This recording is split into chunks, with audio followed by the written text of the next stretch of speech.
अस्सलाम वालेकुम जी। इस वक्त मैं मौजूद हूँ न्यू डगरी बंगला बिल्डिंग पर, और स्नो की पोजीशन यहाँ पे ये है कि एक तकरीबन 1.5 फुट बर्फ़ है, ये आप देख सकते हैं।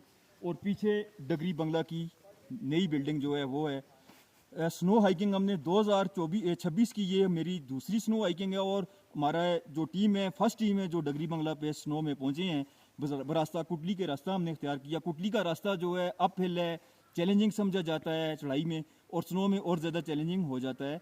तो स्नो में अगर आप हाइकिंग करना चाहते हैं, डगरी बंगला या किसी भी साइड पे हाइकिंग करना चाहते हैं, तो आपके पास जो हाइकिंग गियर्स हैं वो बिल्कुल परफेक्ट होने चाहिए, ताकि सबसे पहले आपके शूज़ परफेक्ट हों, और ये नीचे क्रैम्पॉन्स हों। क्रैम्पॉन्स मैंने पहने हुए हैं। क्रैम्पॉन्स का ये है कि आपका पाँव बर्फ़ से स्लिप नहीं करता। आपके पास लेयर वाली जैकेट हो, गर्म टोपी हो, हाइकिंग स्टिक मस्ट है, और प्रॉपर खाने पीने का अपने पास सामान रख के तो फिर निकलें। अपनी सेफ्टी फर्स्ट है। तो आज हमारी टीम ने इस हाइकिंग को बहुत एंजॉय किया। रास्ते में हमने इस ट्रैक पर देखा कि शेर के पंजे के बिल्कुल वाज़ेह निशानात थे, और थ्रू आउट द वे हमारे साथ साथ वो निशानात रहे हैं। तो जब भी अगर आप फॉरेस्ट के ट्रैक्स पे गलियात रेंज में आते हैं, तो यहाँ लेपर्ड्स बहुत ज़्यादा हैं। तो अगर आप ट्रैकिंग के लिए आते हैं तो कोशिश करें कि ग्रुप के साथ रहें। अकेला बंदा कोई भी ना मूव करे।